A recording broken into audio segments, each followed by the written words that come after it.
வணக்கம். டிசம்பர் 1ஆம் தேதியிலிருந்து இ-காமர்ஸ் ஏற்றுமதி எப்படி பண்ணுறது? அதாவது அமேசான் மூலியமா பல்வேறு நாடுகளில் நாம் எப்படி ரீட்டெயில் எக்ஸ்போர்ட் பண்ணுறது? இந்தியாவில் அமேசான் மூலியமா ஒரு பொருளை எப்படி விற்பனை பண்ணுறது அப்படின்றத பற்றின ஆன்லைன் வகுப்பு இருக்குது.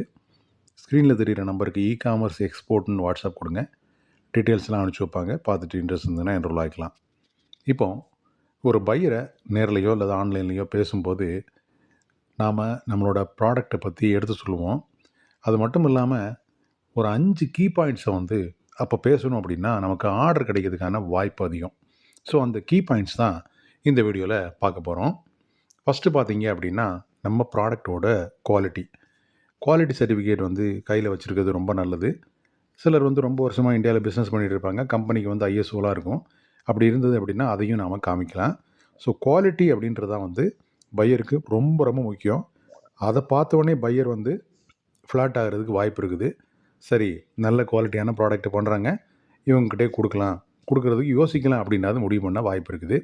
ஸோ 50% குவாலிட்டிலே நாம் முடிச்சிடலாம். ரெண்டாவது பார்த்தீங்க அப்படின்னா நாம் எந்த அளவுக்கு அந்த ரைட் டைமில் டெலிவரி பண்ணுறோம் அப்படின்றத அவருக்கு எப்படியாவது நேரடியாவது மறைமுகமாவது புரிய வைக்கணும். ஷிப்மெண்ட் டேட் சொல்லுவார்.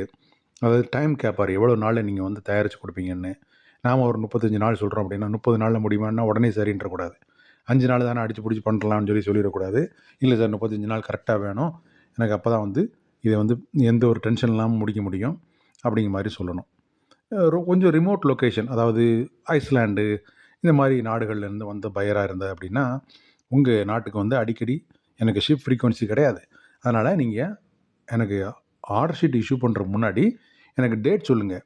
கரெக்டாக அந்த டேட்டை கனெக்ட் பண்ணி நான் ஷிப்மெண்ட் பண்ணுறதுக்கு ஏற்ற மாதிரி ஷிப் ஃப்ரீக்வன்சி இருக்கான்னு பார்த்துட்டு நான் உங்களுக்கு சொல்கிறேன் அப்படின்றது முதல்ல சொல்லும்போது அவங்களுக்கு ஒரு நம்பிக்கை வரும். ஸோ இவர் எல்லாமே பிளான் பண்ணி பண்ணுறாரு கரெக்டாக அப்படின்ற மாதிரி ஒரு நம்பிக்கை வரும். அதுக்கடுத்து பார்த்தீங்க அப்படின்னா நாம் கொடுக்கக்கூடிய சாம்பிள். பலரும் என்ன நினைக்கிறாங்க, பையர் மட்டும் சாம்பிளை பார்த்தா போதும், அவர் ஓகேன்னா போதும்னு நினைக்கிறாங்க. அப்படி கிடையாது. பையர் இன்னொருத்தட்ட அந்த பொருளை விற்பார் இல்லையா, ஸோ அவரும் இந்த சாம்பிளை பார்த்துட்டு அப்ரூவ் பண்ணணும். ஸோ நாம் என்ன மாதிரி பையர் குவாலிட்டியில் சாம்பிள் கேட்குறாரோ அதே குவாலிட்டியில் நாம் சாம்பிளை கொடுக்கணும். அதே குவாலிட்டியில் நாம் ஆர்டரையும் ப்ரிப்பேர் பண்ணணும். ஸோ சாம்பிள் ஒரு மாதிரி கொடுத்துட்டு ஆர்டர் ஒரு மாதிரி கொடுக்கக்கூடாது.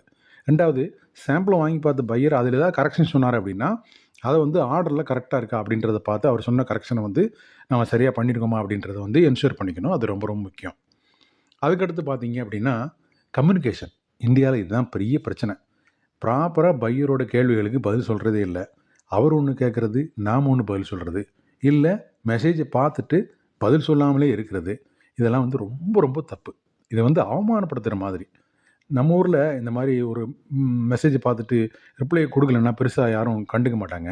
ஆனால் வெளிநாட்டில் நாம் ஒன்று கேட்டோம், அதை பார்த்துட்டு பதில் கொடுக்காமல் இருக்காங்களே அப்படிங்கிற மாதிரி எண்ணம் வரும்.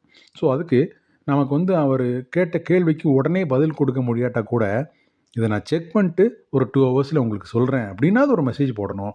அதே மாதிரி 2 ஹவர்ஸில் அதுக்கான ரிப்ளை கொடுக்கணும். கொஞ்சம் லேட் ஆகுது அப்படின்னா அந்த 2 ஹவர்ஸ் டைம் முடிய போகிற சமயத்தில் எனக்கு இன்னும் கொஞ்சம் டைம் தேவைப்படுது, இன்னும் ஒரு 1/2 hour எடுத்துக்கிறேன், நான் உங்களுக்கு ஒரு 1/2 hourல நான் திருப்பி வரேன் அப்படிங்கிற மாதிரி ஒரு மெசேஜ் கொடுக்கணும். அப்போ நம்ம பேச்சுக்கு எக்ஸ்போர்ட்டு ஒரு மரியாதை இருக்குது அப்படின்ற ஒரு ஃபீல் பையருக்கு வரும். இதுவும் ரொம்ப ரொம்ப முக்கியம். கடைசியாக நீங்கள் எல்லாம் எதிர்பார்த்துட்டு இருக்கக்கூடிய ப்ரைஸ். பலரும் என்ன நினைப்பீங்க, ரேட்டு கம்மியாக கொடுத்தா ஆர்டர் கிடச்சிரும் அப்படின்ட்டு. அப்படி கிடையாது. இந்த 4 விஷயத்தையும் கரெக்டாக பண்ணிட்டீங்க அப்படின்னு சொல்லுவீங்க. ரேட் அதிகமாக இருந்தால் கூட பையர் அதை ஒத்துக்கிறதுக்கான வாய்ப்பு அதிகமாக இருக்குது.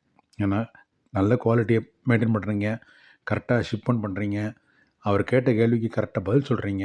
ஸோ கம்யூனிகேஷன் பக்காவாக இருக்குது. ஸோ ப்ரைஸ் மட்டும் கொஞ்சம் அதிகமாக இருக்குது, இருந்தாலும் பரவாயில்ல. ஏன்னா அந்த கொஞ்சம் ப்ரைஸ் அதிகமாக இருந்தால் கூட அவருக்கு கண்டிப்பாக லாபம் இருக்கும்.